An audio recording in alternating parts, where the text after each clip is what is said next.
Bonjour et bienvenue sur la chaîne de Studio Jiminy. Je suis Nicolas Gir et ensemble aujourd'hui, on va voir comment faire une nuit américaine avec Photoshop. Alors, pour rappel, le principe de la nuit américaine, c'est un truc qui nous vient du cinéma où le principe, c'était que à une époque, c'était excessivement dur de tourner la nuit parce que les films étaient tellement peu sensibles que quand on n'avait pas assez de lumière, ça posait problème. Alors, on avait toujours l'opportunité avec Force Spot de recréer ça en studio, mais parfois, dans des conditions, si on prend par exemple les westerns, c'est un cas d'école de la nuit américaine, on tourne en extérieur et tourner la nuit, c'était compliqué. Donc en gros, on tournait en plein jour en simulant la nuit directement au moment du tournage. Donc ça, c'est un truc qu'on peut faire à la prise de vue. Le principe consiste à avoir une vitesse d'obturation assez rapide pour tuer l'ambiance et d'aller à l'opposé de la température de couleur au niveau de la balance des blancs de façon à bleuir le plus possible la photo. Rajouter à ça la possibilité d'envoyer un petit coup de flash en synchro de vitesse, parce que pour rappel, vous shootez en plein jour à une vitesse très élevée, donc on est à 1 millième, 1/2 millième, et donc rajouter un petit coup de flash qui permettrait de simuler l'éclairage de la Lune, ça va nous donner donc une ambiance type nuit américaine. Maintenant, c'est aussi une possibilité qu'on peut avoir de le faire en post-prod. Donc en gros, l'idée, c'est qu'on va partir de cette photo-là pour arriver à cette ambiance-là. Pour arriver à ça, on va utiliser un truc un petit peu particulier dans Photoshop, on va utiliser des fichiers 3D LUT. Alors les fichiers 3D LUT, les gens qui font de la vidéo, ils savent un peu de ce dont il est question. En gros, le principe du 3D LUT, c'est que de base, au moment où on filme, on va bien caler l'exposition de sa vidéo, et derrière, on utilisera les fichiers 3D LUT qui vont être quelque part des profils de correction. L'idée est d'étalonner la séquence vidéo. Et le principe du 3D LUT, c'est de faire passer la séquence vidéo d'un gamma à un autre, d'un espace colorimétrique à un autre espace colorimétrique. Donc ça, c'est pour les fichiers 3D LUT qui sont faits pour la correction. Maintenant, vous avez aussi des fichiers 3D LUT qui vont être beaucoup plus créatifs et qui vont appliquer un ensemble de corrections à votre image, ça va être de l'ordre du contraste, de la chromie, de la saturation, d'un certain nombre de choses. Donc, on va regarder ça tout de suite. Allez, c'est parti. Donc on va partir, donc on va virer ça, et on va partir donc de notre photo d'origine. Alors, truc que j'ai pas dit, c'est qu'on rajoutera aussi à partir d'une autre photo, qui est celle-ci, on va rajouter des petits rayons comme si la lune éclairait la scène. Mais déjà, on va définir notre ambiance. Donc les fichiers 3D LUT, vous allez les trouver dans un truc un peu particulier, c'est dans Images, Réglages, correspondance de couleur, à ne pas confondre avec correspondance de la couleur, qui est encore autre chose. Donc là, on va l'utiliser sous la forme de calque de réglage. Donc on va aller chercher ici calque de réglage, correspondance de couleur. Et donc dans la boîte de dialogue des propriétés, vous avez donc fichier 3D LUT, chargé 3D LUT, et ici vous avez tout un tas de trucs qui débarquent où quand on va les utiliser, alors peut-être pas celui-là du coup, par exemple, voilà, par exemple celui-là. Donc on a un truc plutôt chaud. Il y en a un que j'aime bien, c'est le Crisp Warm. Celui-là, il est plutôt intéressant. Il force vraiment le contraste, la saturation. On a un truc qui arrive qui a quand même pas mal de cachet. Vous avez des choses ici également qui tentent de reproduire certains supports argentiques. Donc ça, c'est plutôt intéressant en termes de contraste, de chromie. Sachant que de toute façon, vous êtes sur un calque de réglage avec donc la possibilité ensuite derrière de jouer avec l'opacité. Pourquoi pas de voir ce qui se passe en jouant avec les modes de fusion. Donc le calque correspondance de couleur sera une base de travail sur lequel on pourra revenir de toute façon en changeant ici le fichier 3D LUT qu'on est en train d'utiliser donc pour la correction de notre image. Alors sachant que là quand même on est sur ce qu'on va faire, pas trop sur des profils de correction purs et durs, on est vraiment sur du 3D LUT créatif. Et donc par rapport à ce qu'on souhaite faire, à savoir la nuit américaine, il y en a deux qui vont attirer un petit peu, même trois qui vont attirer l'œil. Il y a le Foggy Night qui est léger dans le genre. Mais au niveau de la chromie, ça peut être intéressant. Vous allez avoir le Moonlight et vous allez avoir le Night from Day. Où là, effectivement, alors on va remonter un peu, je me rends compte que l'opacité était complètement descendue, donc on va repartir sur le Foggy Night, voilà. Donc on a plutôt quelque chose comme ça. Donc ensuite, le Moonlight, donc vraiment, on a un truc très bleu, très nuit américaine au final. Et donc vous avez le Night from Day, où là aussi, ça fait ressortir certaines gammes de tons. On n'est pas totalement sur la même chose. Avec le Night from Day, on retrouve un petit peu certaine partie. On a la chromie qui a tendance à remonter un petit peu. Et donc, ça va être notre base de travail. Donc déjà, dans un premier temps, je partirai bien sur le Moonlight. On va avoir un truc qui est vraiment bleuté et qui fonctionne relativement bien. Donc, à partir de là, il va falloir quand même corriger un certain nombre de petites choses parce qu'on n'est pas sur un truc très réaliste de base. Donc, on va garder la direction de la lumière d'origine. Mais fondamentalement, comme il fait nuit, on a des zones qui vont être beaucoup plus denses et d'autres zones qui vont peut-être être un peu plus claires, sachant que, comme on l'a dit, on va rajouter aussi des rayons de lune. Et donc ces rayons de lune, on va les rajouter tout de suite. Donc on va faire un petit clic droit, on va demander à dupliquer le calque et puis on va envoyer ça donc sur notre document de travail. Et donc, c'est pas pour rien que je suis parti sur cette image-là. On va voir les rayons qui vont être donc en ton clair et le reste qui va partir au noir. Et donc, on va pouvoir utiliser des modes de fusion. Donc là, avec le raccourci Commande T, ça permet d'activer la boîte de dialogue de transformation. Simplement, on va réduire un peu la taille de la chose. Alors on va devoir aussi, j'aurais pu le faire dans la foulée, mais on va relancer donc un commande T, on va faire un petit clic droit et on va demander à faire une symétrie horizontale de façon à ce que les rayons arrivent de la bonne direction. Parce que si on regarde notre photo, on a donc effectivement ici la lumière qui arrive de ce côté. Et donc à partir de là, on va utiliser un mode de fusion type superposition ou éclaircir qui va donc nous permettre de faire apparaître les valeurs claires des rayons tout en ayant le ton foncé, donc le noir de notre document qui va devenir transparent. Donc là, on commence à avoir quelque chose de sympathique. Alors, pareil, ici, mes rayons sont un peu blancs, donc je vais les passer au-dessus, en dessous de mon calque correspondance de couleurs, mais je me rends compte qu'à l'issue de ça, ils sont considérablement atténués. Sauf que j'ai pas envie que ça arrive, j'ai envie qu'ils soient vraiment présents. Donc on va les rebasculer au-dessus et on va aller chercher un nouveau calque de réglage correspondance de couleurs et on va regarder en chargeant un nouveau 3D LUT, alors peut-être plutôt le Moonlight. Donc là on était effectivement peut-être le Night from Day en fait, parce que le Moonlight on l'a déjà utilisé. Voilà, le Night from Day, on va partir sur ça et là c'est pas mal parce que le cumul des deux, correspondance de couleurs ici où on a le profil, on a le 3D LUT Night from Day, plus ici le calque correspondance de couleurs où on a le Moonlight, vont venir se cumuler. Et donc du coup, j'ai vraiment une ambiance qui est vraiment très typée nuit américaine. Alors, ce qu'on pourrait envisager de faire, parce que là, donc, on a nos petits rayons de lune qui arrivent, tout va très bien. Mais on a une ambiance qui est quand même assez subaquatique. On a vraiment l'impression d'être sous la flotte. Manquerait plus qu'on puisse rajouter quelques petites bulles. Donc là, c'est pas l'idée. Donc on va faire un truc qui va permettre de faire que de ce calque-là, on récupère une partie des tons clairs qui se trouvent en dessous. Et pour faire ça, on va jouer avec la fusion des calques. On va double-cliquer. Donc j'ai été un peu vite, on va se le refaire à la cool. On va double-cliquer sur le calque correspondance de couleurs et donc à partir de là, on va utiliser ce qui se trouve ici. Donc là, vous êtes dans les options de fusion, fusion générale des styles de calque. On va utiliser ce qui s'appelle les comparaisons sûres. Et donc ici, on a un curseur de ton foncé, un curseur de ton clair qui va jouer sur les tons foncés, les tons clairs du calque. Sauf que comme on est sur un calque de réglage, nous, ce qui va nous intéresser, c'est finalement d'avoir une interaction avec le calque du dessous. Donc c'est ici que ça va se passer. Alors fondamentalement, si je chope le curseur des tons clairs et que je tire dessus, je m'aperçois que ça fonctionne. Je récupère une partie des tons clairs, sauf que c'est très haché. On a des démarcations qui sont vraiment pas propres. Et donc on a un petit truc, une petite astuce qui existe.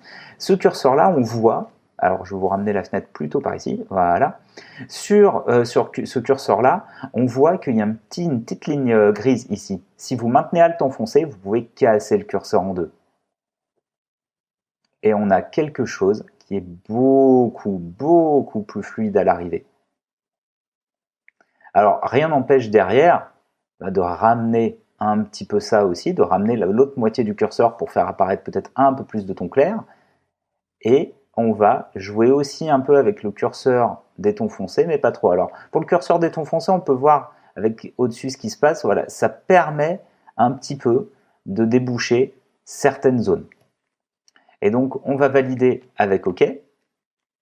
Mais par contre, on se retrouve dans une situation où finalement, on a paumé, on a récupéré nos valeurs de ton clair, mais du coup, c'est devenu vachement présent en ce qui concerne la zone qui correspond au rayon de lune qu'on est en train de simuler. Donc, on va faire un truc, c'est qu'on va les colorer, ces petits rayons de lune. Et donc, du coup, on va faire un nouveau calque vierge, pour le coup, et on va se mettre à la jonction entre le calque 1, alors on va commencer à nommer les choses, parce que là il y a du monde à bord, donc là on va appeler ça rayon de lune, ça on va l'appeler par exemple coloration bleu rayon, parce que c'est ça qu'on va faire. Et donc on va se mettre à la jonction de nos deux calques, on va maintenir Alt enfoncé et on va faire un masque d'écrêtage. Alors vous pouvez le faire aussi en passant par le menu calque, vous allez dans calque et vous demandez à créer un masque d'écrêtage. Pour que ça fonctionne, il faut que le calque que vous souhaitez écrêter se trouve au-dessus du calque qui va servir à l'écrêtage. Et on rappelle que l'écrêtage, c'est un système qui va nous permettre de coincer un calque à l'intérieur d'un autre. Donc en gros, si je prends mon petit pinceau, que je viens échantillonner du bleu, disons quelque chose par là, voilà, et que je peins, je m'aperçois que je badigeonne absolument partout. Or, moi, je voudrais que ça se soit coincé à l'intérieur des rayons. Et donc, si je vais dans Calque et que je demande à créer un masque d'écrêtage, pouf, je me retrouve avec mon calque où j'ai peint en bleu qui est coincé par rapport au calque du dessous, donc les rayons de lune. Et à partir de ça, de là, je vais pouvoir jouer un petit peu avec l'opacité de façon à retrouver mes rayons de lune, mais pas aussi fort qu'avant. Voilà, c'était beaucoup trop fort. Et donc, ça me permet d'avoir un truc qui est beaucoup plus subtil. Alors, on peut aussi réfléchir et se dire que si je ne joue pas avec l'opacité, je peux peut-être voir s'il ne se passe pas un truc intéressant avec les modes de fusion et notamment au niveau de la teinte ou de la couleur. Mais alors, couleur, ça peut être intéressant, mais il y a encore quand même la problématique de la luminosité. Donc, ça coince un peu. Donc, on va rester en normal et on va jouer avec l'opacité. Voilà, on y va à la cool. Et donc, à partir de là, ce qu'on pourrait envisager de faire, c'est encore travailler un petit peu notre ambiance. Et donc, on va par exemple venir prendre l'outil lasso. Alors, pour rappel, le raccourci, c'est L. Hein, ça va vous permettre, la touche L toute seule, ça va vous permettre de venir choisir l'outil lasso. Dans la barre d'options, on vérifie bien qu'on est bien en addition, qu'il n'y a pas de contour progressif, pas de truc un peu exotique qui se balade. Et donc, on va venir faire une petite sélection de la zone ici, parce qu'on rappelle qu'il est censé faire nuit et que fondamentalement, l'intensité lumineuse de la Lune, elle est beaucoup moins importante que celle du Soleil. Hein. Pour rappel, la Lune, elle nous éclaire car elle renvoie la lumière du Soleil. Hein, il s'agit d'une réflexion. Donc on paume quand même de l'intensité au passage, donc on va se retrouver dans une situation où on va densifier les choses pour avoir vraiment ce sentiment qui fait nuit. Donc on va dégainer notre calque de courbe, et donc on va venir foncer cette partie-là. Et c'est pas grave si la sélection elle n'est pas au cordeau. Alors, les sélections au cordeau, on en a déjà parlé, que ce soit dans les masterclass sur le site de Studio Gemini ou sur quelques-unes des vidéos de la chaîne. Quand il y a besoin de faire une sélection propre, il faut la faire propre, c'est important. Là, fondamentalement, on est sur une gestion de lumière, donc si ça bave un petit peu, c'est pas excessivement grave. L'essentiel, c'est que ça fonctionne d'un point de vue visuel. Et si jamais ça marchait pas, on pourra toujours revenir faire une sélection plus propre. Et donc, une fois qu'on a densifié comme on le souhaitait, sachant que comme on est sur un calque de réglage, on pourra revenir dessus, on va cliquer donc sur notre masque de fusion pour faire apparaître la palette propriété des masques, et que donc derrière, on va venir augmenter la valeur de contour progressif jusqu'à ce qu'on voit disparaître les démarcations qui sont liées à la sélection. Et donc là, on est venu densifier cette partie-là. Maintenant, ça manque un peu de peps dans les tons clairs. Donc ce qu'on va venir faire, c'est créer un nouveau calque de courbe. Tac. On va venir éclaircir un petit peu. On va se mettre plutôt par là au niveau des tons clairs, calmer un peu le jeu dans la gamme des tons foncés en mettant un petit point d'arrêt. Tu vois, on va venir revoir ça, tac, à la baisse. Ça, on va venir, hop, éclaircir un peu. Peut-être même redescendre un petit peu ça. Tac. Et donc là, oh, allez, on va le remonter un peu. Tac, allez, soyons fous. Et donc là, ça touche à toute l'image. Donc nous, ce qu'on va vouloir faire, c'est un travail un peu plus localisé que sur certaines zones. Hein. Notamment, ça pose un petit souci au niveau de la partie qui est des rayons de lumière qui se trouvent ici. Et donc, il y a un truc tout bête qu'on peut faire, c'est on vérifie qu'on est bien sur le masque. Hein. Donc là, vous êtes sur le calque. Là, vous êtes sur le masque. On va faire un commande I ou contrôle I si vous êtes sur PC. Ça flippe le masque, ça le passe en négatif et donc du coup ce qui était blanc passe en noir et ce qui était noir passe en blanc. Donc là du coup comme on a un truc qui était tout blanc, bah, tout va passer en noir. Sinon pour faire exactement la même chose vous avez le petit bouton inversé de la palette des propriétés. Et donc à partir de là on va prendre notre plus beau pinceau. Alors après bah, on va jouer avec le diamètre en fonction de la zone sur laquelle on peint. On vérifie que dans le flux on est à 100.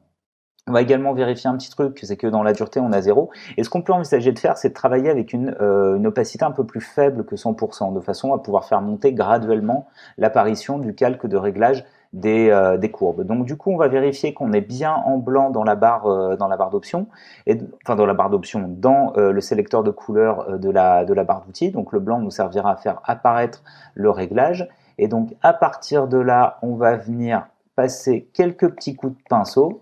Et ça va nous permettre de venir faire apparaître le réglage comme on a envie de le faire apparaître. Donc là, par exemple, j'ai des rayons de lumière qui arrivent ici.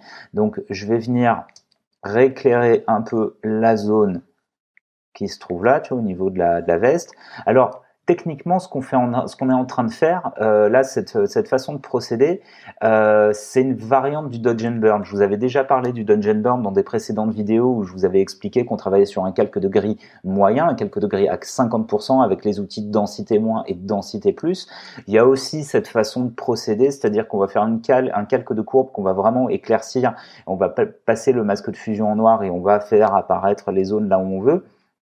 Maintenant, pour du Dodge and Burn pur jus, je trouve ça moins efficace que de passer par densité moins et densité plus. Alors, il n'y a pas d'idéologie là-dedans, hein. Il n'y a pas de c'est comme ça et pas autrement. C'est plutôt à l'usage. Je me rends compte que c'est plus pertinent de passer par le calque de gris moyen pour notamment des histoires de chromie et des histoires de texture. Donc, on va continuer, par exemple, à faire apparaître ici. Alors, peut-être un chouille, tu vois, sur l'œil gauche. Enfin, on va parler de notre gauche et notre droite à nous. Donc là, en l'occurrence, c'est plutôt l'œil droit. Donc là, on va venir faire simplement ressortir un peu pour éviter que ce soit beaucoup trop enterré. Tac. Et on est pas mal du tout. Donc ce qu'on pourrait envisager de faire derrière, juste pour finaliser un peu l'ensemble, on pourrait à nouveau dégainer un calque de courbe et simplement, alors soit on gère avec les points blancs et les points noirs, donc de référence pour venir caler le contraste. À la limite, on pourrait voir si en le remontant un peu, ouais, non, pas génial.